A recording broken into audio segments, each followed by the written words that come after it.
Pas d'accident, fort heureusement, lors du meeting aérien des ailes de légende qui a réuni plus de 20 000 personnes près de Toulouse. Ce meeting a été l'occasion de revoir évoluer des avions qui ont connu leurs heures de gloire lors de la Seconde Guerre mondiale. Ambiance avec Christophe Larocca et Olivier Combe. Pour attirer les parents, il suffit souvent de savoir intéresser les enfants. Être pilote d'un Fouga Magister à 6 ans, ça n'est pas donné à tout le monde. En revanche, le métier d'instructeur est souvent un peu ingrat. Tu as un avion vol droit, tu vas descendre, tu vas voler horizontalement et tu vas monter. Ah ben des fois ils sont fascinés par un interrupteur, ils se foutent du reste de l'avion. Tandis que là, celui-là, bon, il est intriguant, on va voir quelles sont ses réactions. Mais le clou de ce salon des avions de légende, c'était tout de même eux. Ces zincs de guerre qui ont connu leur heure de gloire il y a 50 ans. Ce Curtiss P-40 par exemple est peu connu en Europe où il demeure le seul exemplaire en état de vol.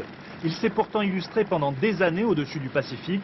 Aujourd'hui, grâce à la patience d'un collectionneur, il a retrouvé toute sa dextérité en vol.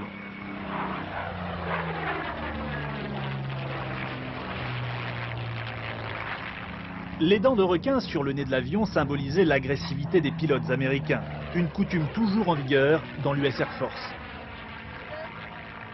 C'est fantastique par la puissance, les vibrations. Bon, là on a fait des passages tout à l'heure, je suis à plus de 650 à l'heure, c'est quelque chose quand même d'extraordinaire. Pas tous les jours on se promène à 650 à l'heure dans le ciel.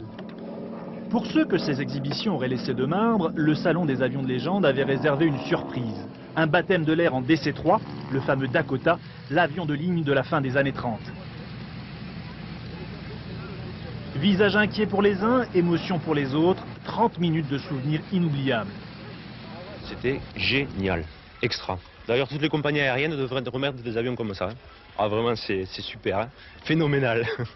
Je crois que j'en garderai un bon souvenir, ça m'a plu beaucoup. Vous êtes cramponné au siège quand même oui, au décollage ? beaucoup. Et voilà comment les avions font rêver, de 7 à 77 ans.